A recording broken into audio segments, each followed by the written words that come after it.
Toys and objects of play are really significant in memory and nostalgia, and how these objects signify kind of like moments in time when when time seemed endless, and they have relationships to family, have relationships to celebrations, they have relationships to times when you receive toys, Christmases, birthdays, those kind of things, and then how they travel through time.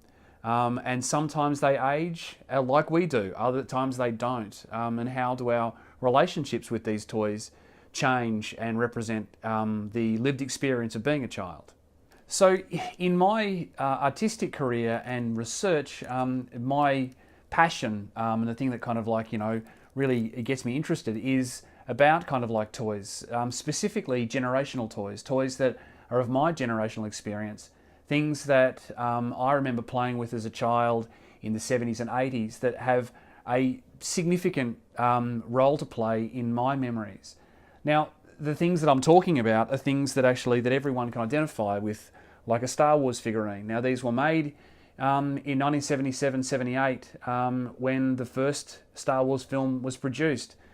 And it was a landmark occasion in merchandising these toys, because it was part of the whole budget of the film that no one really cared about. But George Lucas, the maker of Star Wars, decided he wanted that portion.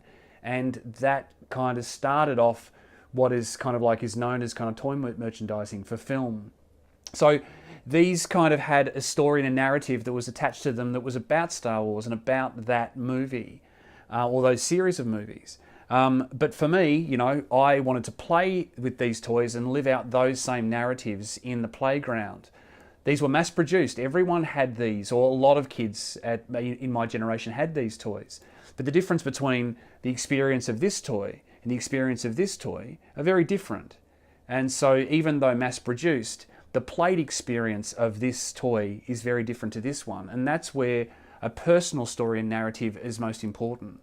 So for the work that I do, I kind of look at these figurines and then I look at how they can be recast and how they can actually kind of like in different mediums and materials be kind of, I can talk about the ubiquity of these items and how they were mass produced at the same time. But I can also recast the marks and scratches and play marks that are individual to my played experience. So when I recast an object that I played with that is the actual toy, I can actually then reframe the experience in this one.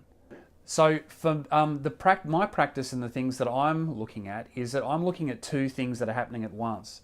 I'm looking at a generational experience, a very personal experience, but I'm also looking at a collective experience. So the way that I kind of recasting or reframing objects from my childhood, I'm actually also looking at a collective memory, so that people can actually recognize those objects and they can kind of easily read how they would be part of that kind of story, perhaps, if they had the same or similar objects. One of the things that everyone has and everyone kind of keeps is a childhood teddy bear. Or a stuffed toy. It could be a bunny, it could be a dog, but everyone seems to have these special items that were maybe with us when we were younger than childhood, when we were toddlers or babies, that we hang on to. Now, in my own family, as an example, my father has a toy that he still has now in his 70s.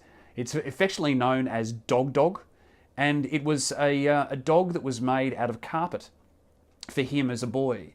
And I think the important thing about these toys is that during periods of the Depression and wartime, there wasn't actually that much money around for people to have lots of toys, so they had a single toy. So that then that actually ends up becoming a great marker for their memories and nostalgia, so that then those toys existing in their present day existence actually end up becoming very, very important, even if they're kind of ragtag like my brown bear here with holes in him.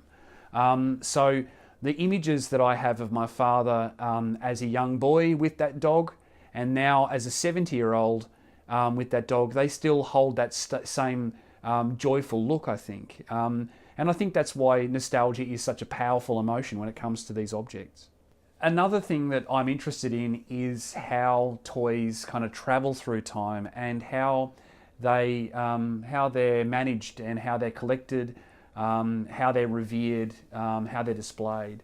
Some of these toys, because they encapsulate memory and nostalgia, can get to a point of importance where they actually end up becoming in cabinets and they're not played with anymore. That played experience is gone, even though that was the thing that actually was maybe part of the original memory. And with things like action figurines that are in packaging, there's a great amount of rebuying of old toys that are lost. So if you don't actually have the toys, you want to buy them again, but you want to buy them fresh in their pack, so that the packaging kind of holds the toy in stasis and it holds the memory in that packaging, even though it's probably destined never to be played with. And even children of that adult, probably they can't play with those toys either. They're playing with their toys, which then kind of makes me think about what future nostalgia is and what are the items that are most important for our children now that they're going to collect and how they're going to collect them.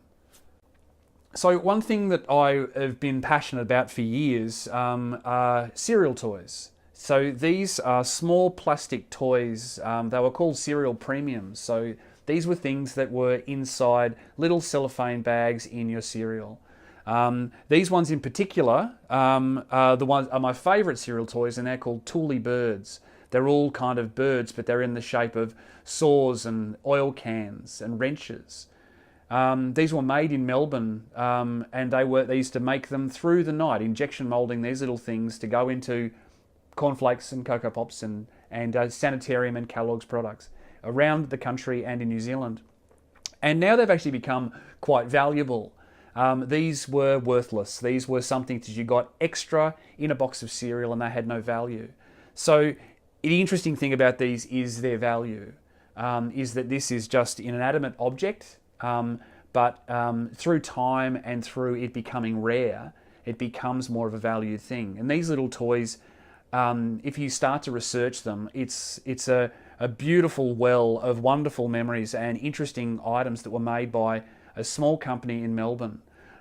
So little toys like this one, and then there were these wonderful toys that were walking toys. So this little horse would actually would rest on the table, and this weight would hang off the edge, and then he would walk. So these were very simple things to make, it makes it, I suppose the interesting thing is how we play with toys and what we play with is different. Now we're kind of like into a realm of video games and interactive toys and drone toys and toys that actually, and things that are played on phones and those kind of things. So the physical experience and the tactility of things has actually changed a little bit. So that's another thing that interests me. But these are gorgeous little things.